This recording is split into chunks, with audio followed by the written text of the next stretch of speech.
Comment créer du contenu WordPress automatiquement avec DeepSeek? Notre collègue New Italia a publié Automate Content Generator for WordPress avec DeepSeek R1 il y a 23 jours. Dans Templates, vous pouvez le chercher et le trouver. Il a partagé ce modèle que je vais vous expliquer pour que vous puissiez le modifier à votre guise et l'utiliser pour créer vos propres automatisations WordPress ou peut-être utiliser ce même modèle. Non, il explique d'emblée que ce workflow est conçu pour générer automatiquement du contenu optimisé pour le SEO, adapté au référencement de notre site en utilisant DeepSeek R1 en donnant des idées pour structurer l'article. Vous voyez, titre, questions, informations, etc. L'image sera aussi générée via OpenAI ou DALL-E 3 et ce flux s'exécute manuellement, ok? Ici, on a le déclencheur, exécuté manuellement pour l'instant, sauf si on le modifie, non? Bon, il nous indique une étape préliminaire. Créer une feuille Google, ok?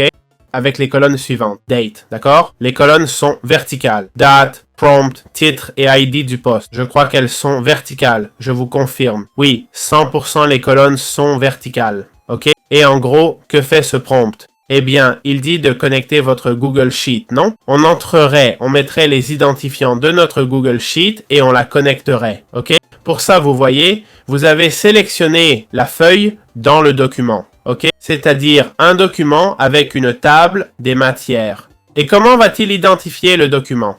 On peut le faire par ID, comme il l'a configuré, ou par URL, ce qui serait logique, ok? Tu insères l'URL du document et de la feuille, et c'est bon, d'accord? Ici, ça te met Set Your Prompt, ok?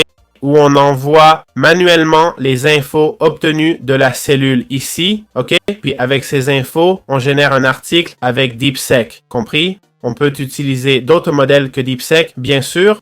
En gros, ça fait quoi? Vous vous rappelez la variable créée avant? Avec Set Your Prompt, on a créé une variable qu'on a mise ici, ok? Ça dit, tu es un expert SEO, écris un article sur ce sujet, ok?